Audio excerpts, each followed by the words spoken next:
इस तरीके से यूरोपियन यूनियन का एक देशों का समूह बनाया है और वो काफ़ी ताकतवर है दुनिया में, तो क्या इसी प्रकार से साउथ एशियन कंट्रीज़ का भी, यानी कि साउथ एशियन देशों का भी एक समूह बन सकता है जो ना सिर्फ साउथ एशियन देश जो हैं जिसमें भारत, पाकिस्तान, बांग्लादेश, अफ़गानिस्तान, श्रीलंका, म्यांमार, मालदीव, भूटान, नेपाल आता है, क्या यूरोपियन यूनियन की तर्ज पे यहाँ भी एक यूनियन बन सकती है इस तरह की? और वो यूनियन क्या आने वाले समय में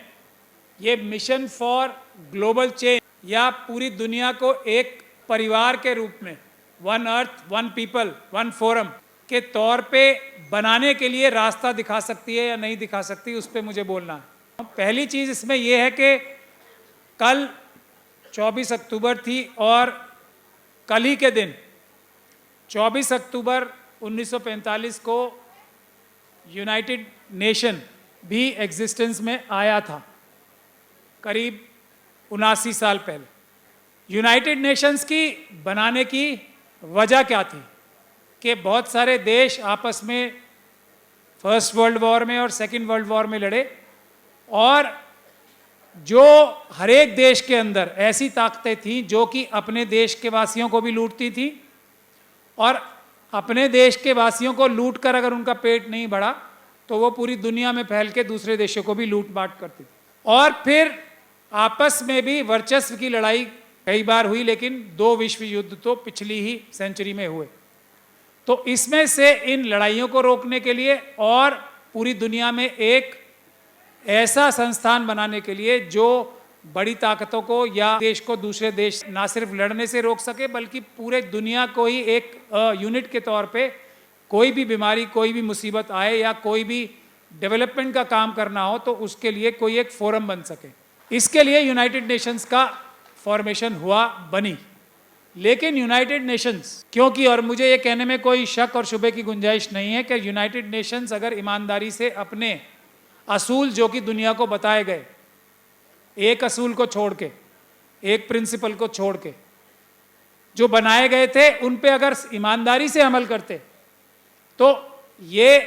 शायद विश्व आत्मा जी को ये मेहनत करने की आवश्यकता ही नहीं पड़ती। लेकिन वैसा हुआ नहीं। एक चीज जो गलत थी और वो गलत है और वो गलत रहेगी और वो है वीटो पावर, कि भले ही पूरी दुनिया एक तरफ हो जाए और पूरी दुनिया सही बात बोल रही हो, न्याय की बात बोल रही हो, इंसाफ की बात बोल रही हो, पूरी दुनिया में 5 यूनाइटेड नेशंस में देश ऐसे होंगे जो सारे सच को ये कह देंगे कि ये बात तो सच है लेकिन इस पे अमल नहीं होगा, इंसाफ नहीं होगा। तो मैं ये उम्मीद करता हूं कि ऐसी कोई स्थिति, अब जो आप लोग मेहनत कर रहे हैं उसमें ऐसी कोई स्थिति या ऐसी कोई प्रोविजन ना रखा जाए। सब कुछ इंसाफ और बराबरी के हिसाब से हो, सब कुछ सबकी भलाई के हिसाब से हो और जो गलत हो उसको गलत कहा जाए और जो सही हो उसको सही कहा जाए और गलत के साथ लोगों को ना खड़ा हुआ जाए और सही के साथ ज़्यादातर लोग खड़े हों और गलत को चुप भी कराना बहुत आवश्यक है, जैसा आज हमारे देश में आप लोग देख रहे हैं। जितना ज़रूरी सच के लिए आवाज़ उठाना है उतना ही ज़रूरी झूठ को, बेईमानी को रोकना भी उतना ही आवश्यक है। ये भी आप लोगों को समझनी पड़ेगी, नहीं तो आप बोलते रहिए सच, अहिंसा, ये वो, कुछ नहीं होगा। तो अब हम साउथ एशियन कंट्रीज पे आ जाते हैं। यूरोपियन यूनियन बनी थी, उसकी बेसिक जो थी वो कोल और स्टील,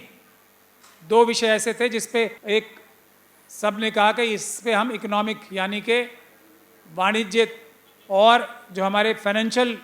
इक्वेशंस हैं उसके लिए अगर सारे यूरोप के देश मिलके काम करेंगे तो हमारी ताकत बढ़ेगी और हमारी इनकम भी बढ़ेगी। ये सोच रखते हुए यूरोपियन यूनियन बनी थी। एक तरीके से धीरे धीरे करके दूसरे भी फैक्टर्स जुड़ते रहे। अब उसके पैरेलल अगर हम ये देखें कि साउथ एशियन कंट्रीज जो हैं, सार्क एक बॉडी बनी हुई है, हालांकि जैसे अफ्रीकन यूनियन भी है और साउथ अमेरिकन कंट्रीज की भी एक यूनियन और अलग अलग समूह हैं देशों के, उसमें कोई ना कोई रीजनल कोऑपरेशन ग्रुप्स यानी कि जो स्थानीय देश होते हैं उनके ग्रुप्स बनते हैं और उससे उनको सबको फायदा होता है। लेकिन सार्क देशों का समूह वो समूह है जिसके 3.5 देश अगर लगा लिए जाएं तो वो इतने पावरफुल थे कि दुनिया की 25% से ज्यादा जीडीपी भारत देश के पास थी तब तक जब तक के भारत में अंग्रेज नहीं आ गए। तो ये हमारे रीजन की साउथ जो एशियन कंट्रीज हैं, जिसमें भारत देश की मैं बात बता रहा हूँ, उसमें अगर म्यांमार का पूरा हिस्सा जोड़ लिया जाए और ये बाकी देश भी जोड़ लिए जाएं, सीलोन भी जोड़, यानी कि श्रीलंका जोड़ लिया जाए, मालदीव जोड़ लिया जाए,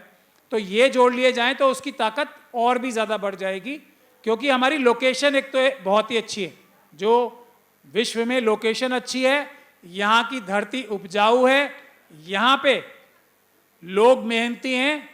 यहाँ पे लोग इनोवेटिव हैं, यानी कि मेहनत भी कर सकते हैं और अच्छी अच्छी चीज़ें ईजाद भी कर सकते हैं। और एक चीज़ और है, यहाँ दुनिया की जो सारे धर्म हैं जो इंसाफ और बराबरी सिखाते हैं, सिर्फ एक विचारधारा को छोड़ के, साउथ एशियन रीजन में बुद्धिज्म, जैनिज्म, क्रिश्चियनिटी, इस्लाम, सिखिज्म, और ये मैं सिर्फ बड़े धर्म बता रहा हूँ, उसके अलावा भी हमारे अनेकों महापुरुष गुजरे हैं, कबीर, रविदास, ये सारी जो विचारधारा और सोच है इंसान को इंसान के बराबरी तक ले जाने की सोच भी हमारे देश में 90% लोगों की है। तो विश्व गुरु बनने के लिए ये साउथ एशियन रीजन और दुनिया के सामने एक मिसाल कायम करने के लिए जो साउथ एशियन रीजन है, ये सबसे महत्वपूर्ण, सबसे उचित और सबसे बड़ा लीडर साबित हो सकता है अगर हम साउथ एशियन कंट्रीज के ऊपर ही ईमानदारी के साथ, मेहनत के साथ काम कर लें, तो हम पूरी दुनिया के सामने एक ऐसा रोल मॉडल पेश कर देंगे जो ना सिर्फ इंसाफ और बराबरी का एक बहुत अच्छा मॉडल होगा, बल्कि ताकत का भी एक ऐसा मॉडल होगा कि वो जहां भी अन्याय पूरी दुनिया में हो रहा हो, उसको अपनी ताकत की बुनियाद पे भी, अपनी फाइनेंशियल ताकत सिर्फ बंदूकों की और हथियारों की नहीं होती है, अपनी फाइनेंशियल ताकत, अपनी मॉरल ताकत और अपनी संख्या के बूते पर, अपनी रीजन जो हमारा, जो विश्व में हमारी जो लोकेशन है, उसकी बुनियाद पर हम बाकी सारे देशों में अगर कुछ गड़बड़ भी हो रही होगी तो उसको रोकने की ताकत भी ये रीजन रख सकता है। इसलिए हम लोग बहुत भाग्यवान हैं कि हम इस रीजन में आते हैं। और मैं यही गुजारिश करूंगा विश्वात्मा जी से भी और यहाँ मौजूद आज तमाम लोग जो हैं यहाँ पर, जो ये मानते हैं कि earth is home, countries are rooms, तो उनको साउथ एशियन कंट्रीज में सबसे पहले एक रीजनल, यूरोपियन यूनियन नहीं,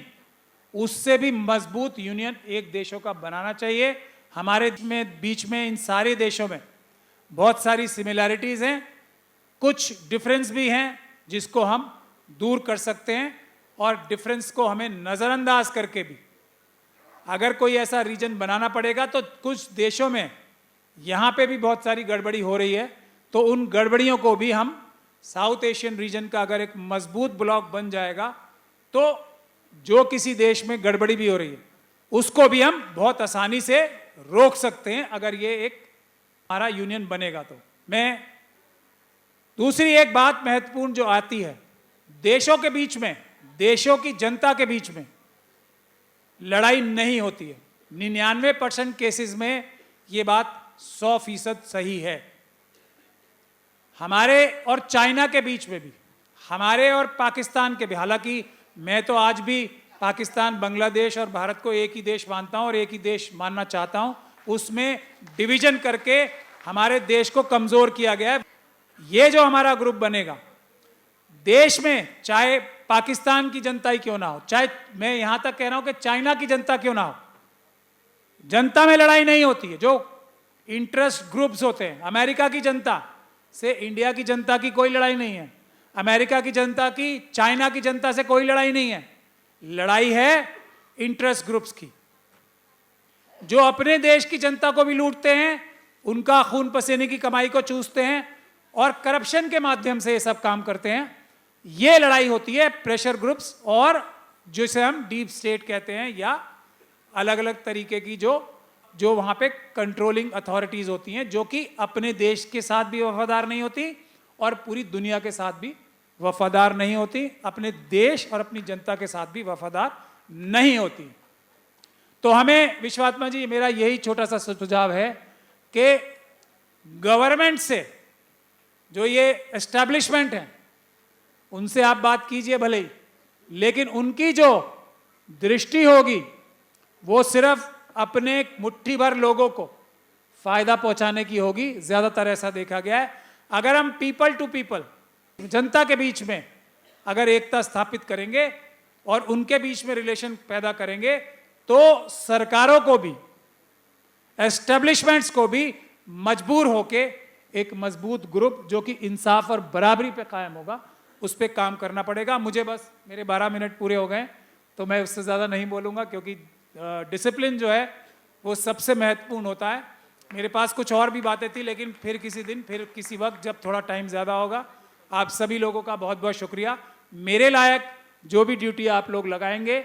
वो मेरे सर माथे पे होगी, और मैं उसको पूरा करने के लिए अपनी जान की बाजी भी लगाऊंगा। बहुत बहुत शुक्रिया। जय भीम, जय भारत, जय संविधान।